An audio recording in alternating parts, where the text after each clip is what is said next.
सभी प्रभु प्रेमियों को मेरा प्यार भरा राधे राधे। प्रिया कांजू सरकार आपके ऊपर कृपा करें, आपके बच्चों को सद्बुद्धि दें, ऐसी मैं प्रार्थना करता हूं। और भोजन की विधि बता रहा हूं इन वीडियो में। तो एक विधि तो ऐसी है जो हमने एकदम पूरा सत्यानाश कर रखा है उसका, ऐसा सत्यानाश कर रखा है जिसके कारण हम लोग जो है भोजन कर कर भी भोजन का वो फल नहीं ले पा रहे जो हमको मिलना चाहिए। हमारे शास्त्रों में ऐसा कहा गया है कि मनुष्य को बिना पैर धोए, बिना हाथ धोए कभी भी भोजन नहीं करना चाहिए। पहले पैर धोए, फिर हाथ धोए, भली प्रकार से साबुन इत्यादि से, वैसे तो मिट्टी से बताते हैं हमारे शास्त्रों में, तो हाथ साबुन से धोकर आचमन करके पवित्रता के साथ में चारों ओर से ये ध्यान करें कि मैं चारों तरफ से बंद जगह में हूं कि नहीं। बंद जगह में क्यों? ऊपर सर पे कम से कम छत हो, चादर हो या कुछ भी ऐसा हो, क्योंकि भोजन करते समय किसी भी जीव का प्रभाव हमारे ऊपर ना हो। कई बार होता है ना, ऊपर आकाश से खुले में बैठे, आकाश से कोई जीव जा रहा है, उसका विष थोड़ी बहुत एक आध बूंद अनजाने में गिर गया तो हमको पता नहीं चलेगा। ऐसी कई कहानी आप लोगों ने सुनी हुई है। खैर, ये विषय में ज़्यादा विस्तार से इसलिए नहीं कहूँगा कि ऑलमोस्ट हम लोग कवर स्थान में ही भोजन करते हैं। चाहे घर में करेंगे तो छत है, कहीं बाहर जाके किसी पार्टी में करेंगे, हाँ जो ग्राउंड्स में पार्टी वगैरह होती हैं उनमें बहुत सावधानी पूर्वक रखना चाहिए। तो वो कम से कम इसमें लिखा है कि ऊपर कोई न कोई स्थान ऐसा होना चाहिए जो ढका हुआ हो आपकी भोजन की थाली में। ऐसे कवर्ड स्थान में बैठकर भोजन करना चाहिए, आदरपूर्वक भोजन ग्रहण करना चाहिए। और जिस समय आप भोजन कर रहे हों उस समय आपके मन में उद्वेग नहीं होना चाहिए, क्रोध नहीं होना चाहिए, द्रोह नहीं होना चाहिए, लोभ नहीं होना चाहिए। इन सब का त्याग करके आपको भोजन करना चाहिए। ऐसा करने पर जब आप ऐसे भोजन करते हैं तो आप सुरक्षित भोजन करते हैं, शुद्ध भोजन करते हैं। और शुद्ध भोजन करने पर एक और प्रयास, आजकल तो वो चम्मच वम्मच आ गई है ना, तो आजकल तो ये बात कोई मानेगा नहीं हमारी।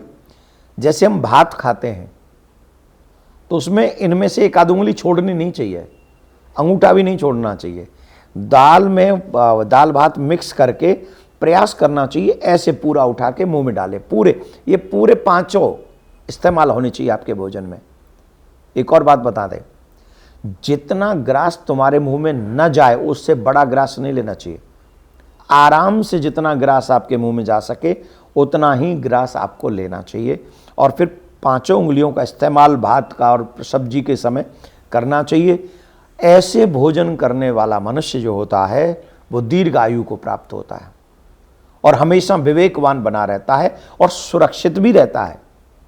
किसी कीड़े मकोड़े के प्रभाव से उस पर कोई भोजन में मिलावट नहीं हो सकती। और भोजन मौन होकर करना चाहिए, चिबिड़ चिबिड़ नहीं करे। जो व्यक्ति बतियाते हुए, गप मारते हुए, मुंह से भी कण गिराते हुए भोजन करता है उसे भोजन का फल नहीं मिलता है। तो मेरा निवेदन है, ये छोटी छोटी चीज़ें अपने बच्चों को जरूर सिखाइए प्लीज़। आप भी सीखिए।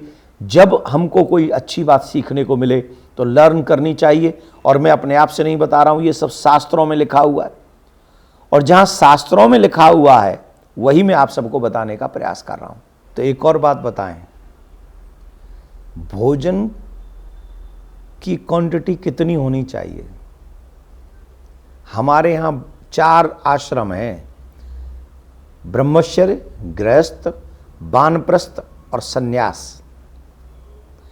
तो इन सब के लिए वशिष्ठ स्मृति में, जैसे मनुस्मृति वैसे वशिष्ठ स्मृति में स्पष्ट उल्लेख है कि किस आश्रम में रह रहे जीव को कितना भोजन करना चाहिए। कहीं ऐसा ना हो कि हम रह रहे हैं दूसरे आश्रम में और पूरा थार भर के आहा फिर कहेंगे महाराज भजन में मन नहीं लग रहा है, भावनाएं इंद्रियां कंट्रोल में नहीं है। कहाँ ते जाएंगी कंट्रोल में? पहले भोजन पे कंट्रोल होगा तो इंद्रियों पे कंट्रोल होगा। और जब भोजन पे ही कंट्रोल नहीं है तो इंद्रियों पे कंट्रोल कैसे होगा? पहले संन्यास लेने, वानप्रस्थ लेने के बाद आदमी क्यों वन में चला जाता था? जिससे भोजन पे संयम हो जाए।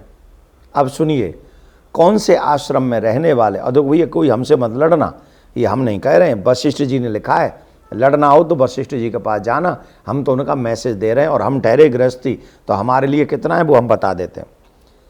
जो मनुष्य सन्यास में चला गया हो, जो मनुष्य सन्यास जिसने धारण कर लिया हो, उसे मात्र 8 ग्रास भोजन करना चाहिए। 1 ग्रास कहते हैं, एक बार तोड़ा ग्रहण किया तो सिर्फ वो 8 बार भोजन का ग्रास उठा सकता है, मात्र 8 बार ग्रास उठाकर सन्यासी ग्रहण करे, और वानप्रस्थी 16 बार ग्रास उठा सकता है, मीन्स 16 ग्रास भोजन वानप्रस्थी कर सकता है। सन्यासी 8 ग्रास, वानप्रस्थी 16 ग्रास, और गृहस्थी 32 ग्रास। जो गृहस्थी 32 ग्रास भोजन, मुझे लगता है 32 ग्रास पर्याप्त हैं, बहुत ज़्यादा भी नहीं है लेकिन कम भी नहीं है। और वैसे भी आयुर्वेदाचार्य कहते हैं कि यहाँ तक नहीं भरनी चाहिए, यहाँ तक। कई लोग तो यहाँ तक भर लेते हैं, भोजन करते समय बढ़ते ही जाते हैं, एक और रसगुल्ला, एक और। अरे भैया थोड़ा कंट्रोल में खाओगे तो ज़्यादा जीवित रहोगे, कसम से।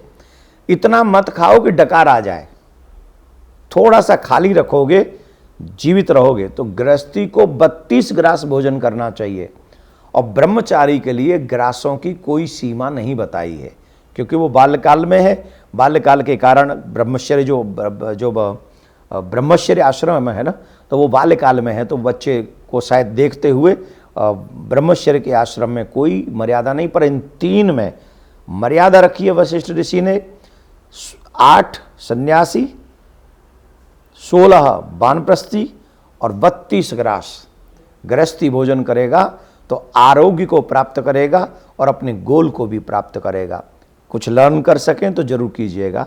राधे श्याम। हर घर में गूंजे सनातन की आवाज। वीडियो को लाइक करें, शेयर करें और चैनल को सब्सक्राइब करना ना भूलें।